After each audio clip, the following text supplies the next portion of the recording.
Hello educators, कैसे हैं आप सभी। स्वागत करते हैं आपके अपने YouTube चैनल साइबर हब पे।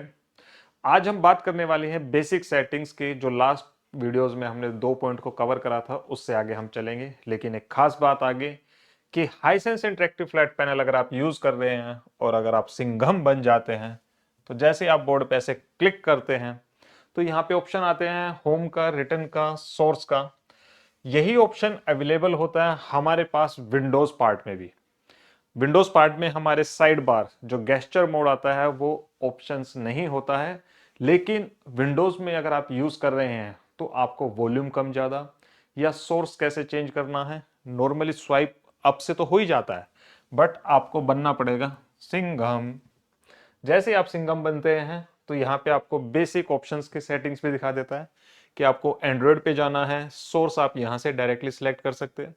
फिर जैसे आप एंड्रॉयड पे करते हैं तो विद इन अ सेकेंड ये एंड्रॉइड पे स्विच हो जाता है। अब सेटिंग्स की बात करते हैं। लास्ट वीडियोस में हमने डिस्कस किया था कि 2 पॉइंट्स, नीचे वाले 2 पॉइंट्स, अबाउट डिवाइस का एंड फीचर फंक्शन सेटिंग्स का। अगर मैं बात करूं सिस्टम की, सिस्टम में हमारे पास सबसे पहले आता है लैंग्वेज एंड इनपुट। इंग्लिश की इसमें लैंग्वेज है, अगर आप हिंदी डालना चाहते हैं तो वो भी आप डाल सकते हैं। गेस्चर, सर गेस्चर क्या होता है? जो हमारी ये साइड में बार आती हैं, इसको क्लिक करने के बाद और इस पे क्लिक करने के बाद, क्या ये साइड बार आप रखना चाहते हैं कि नहीं, या फिर आप सिंघम सिंघम बनना चाहते हैं, तो वहां से आप इसको यूज कर सकते हैं। थ्री सिस्टम सिस्टम नेविगेशन में अगर मैं बात करें तो इसमें 2 ऑप्शन आपके पास अवेलेबल होते हैं। सबसे पहले 3 बटन व्यू, लेफ्ट बैक जाने का, होम पे जाने का और स्प्लिट स्क्रीन करने का, जो नॉर्मली आपके एंड्रॉयड फोन में अवेलेबल होता है। अगर मैं गेस्चर नेविगेशन की बात करूं तो इसमें हमारा फोन वाला ऑप्शन अनेबल हो जाता है। नीचे से अगर आप उसको स्वाइप करेंगे तो बैक, सेंटर वाले बटन पे प्रेस करेंगे तो होम, स्प्लिट स्क्रीन के लिए आपको राइट साइड से जाना पड़ेगा। इजी टू यूज के लिए 3 बटन नेविगेशन, क्योंकि कहीं ना कहीं ये आपको इंस्ट्रक्शन देता रहता है कि किस बटन से आप आगे पीछे जाएंगे।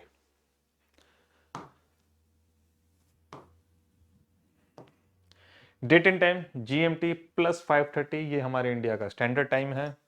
बैकअप, अगर आप इस पैनल पे जो भी आपने एंड्रॉयड में पढ़ा है या इसकी बेसिक सेटिंग्स का या इसके अंदर जो फोटोग्राफ्स डॉक्यूमेंट्स हैं उनका बैकअप लेना चाहते हैं। System update, already panel Android 13 पे है, बट फिर भी आप चेक कर सकते हैं रेगुलरली। ये ऑटोमेटिकली जैसे आप इंटरनेट से कनेक्ट करते हैं ये अपने आप को चेक करता रहता है कि अप टू डेट है कि नहीं। Last successful check for update 819, ठीक है। अब आते हैं एक खास बात, मल्टीपल यूजर। इस मल्टीपल यूजर की एक खास बात यह है कि अभी इस पैनल को सिर्फ मैं यूज कर रहा हूं। अभी इस पैनल को सिर्फ मैं यूज कर रहा हूं। अगर सागर इस पैनल को यूज कर रहा है, इधर हम किसी और को डालेंगे, तो इसमें रैम कितनी है? 4 GB। और इसमें रोम कितनी है? 64 GB। अगर मैं बात करूं दूसरे यूजर की, जैसे अगर मान लीजिएगा कि मनीष इसको यूज करता है, तो वो भी रैम कितनी यूज करेगा? 4 GB। और वो रोम कितनी यूज करेगा?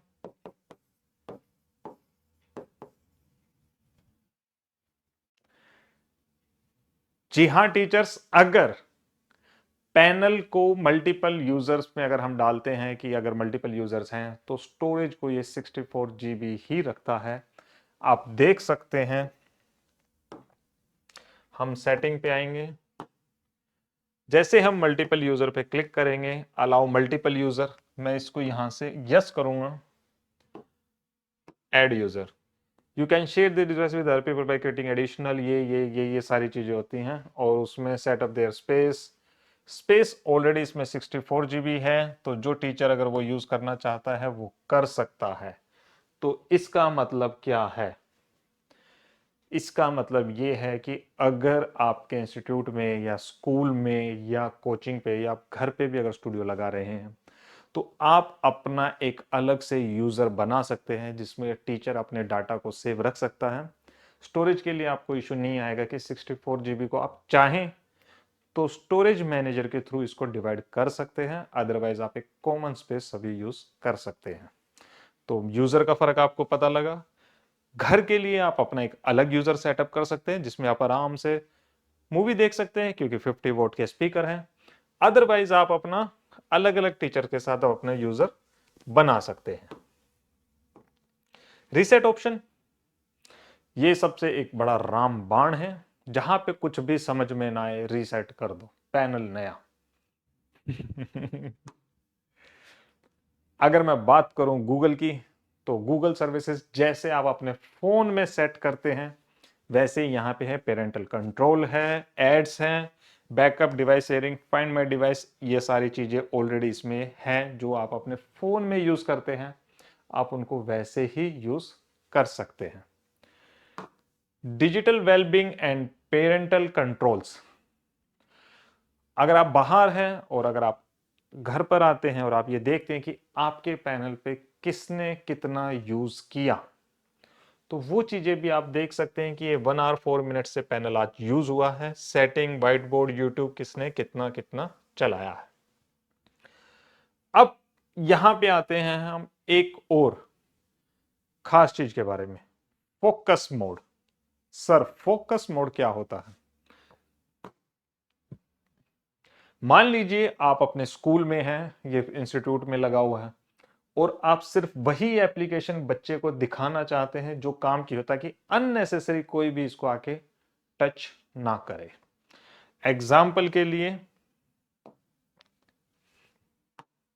हम YouTube को अगर हटाना चाहते हैं, जैसे YouTube यहां पे विजिबल है, तो हमने इस पे ऐसे क्लिक किया, टर्न ऑन नाउ। अब मैंने ऑन करा तो मेरा YouTube यहां से डिसेबल हो गया।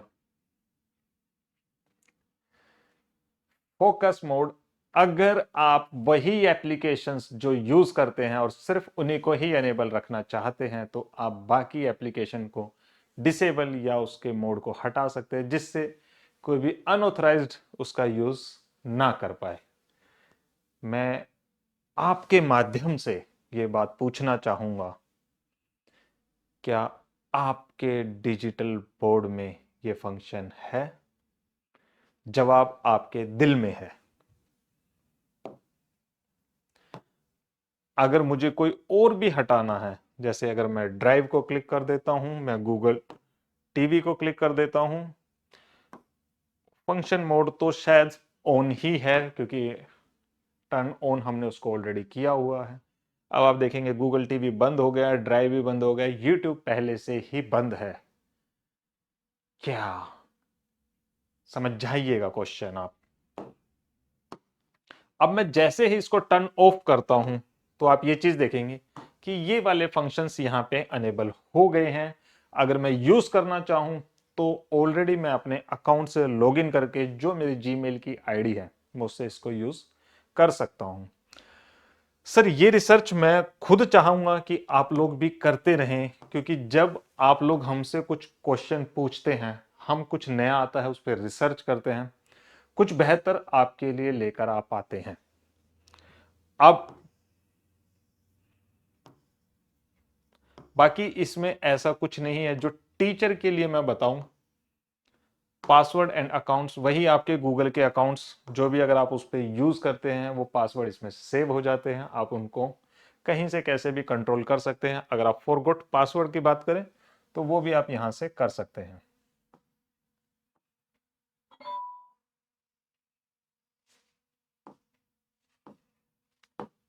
सेफ्टी एंड इमरजेंसी की मैं बात करूं तो नॉर्मली आप इस पे अपना मेडिकल इंफॉर्मेशन, नाम, ब्लड ग्रुप वगैरह वो सारी चीजें डाल सकते हैं। आज की वीडियो में बस इतना ही, क्योंकि जागरूकता बनाए रखना बहुत जरूरी है। छोटी छोटी वीडियोस हैं, सेटिंग के लिए लंबी वीडियो मैं नहीं बनाना चाहता जिससे आपको भी लगे कि परेशान हो गए। आज हमने 2 या 3 टॉपिक्स को कवर करा सेटिंग्स के अंदर की किस सेटिंग में क्या कंट्रोल होता है। आगे की हम वैसे ही कुछ खास भी होंगे उन सेटिंग्स में, वो आपके लिए लेकर आएंगे और आपको बताएंगे कि कैसे हाईसेंस इंटरेक्टिव फ्लैट पैनल बेहतर है आज के समय में बाकी सभी पैनल्स के साथ।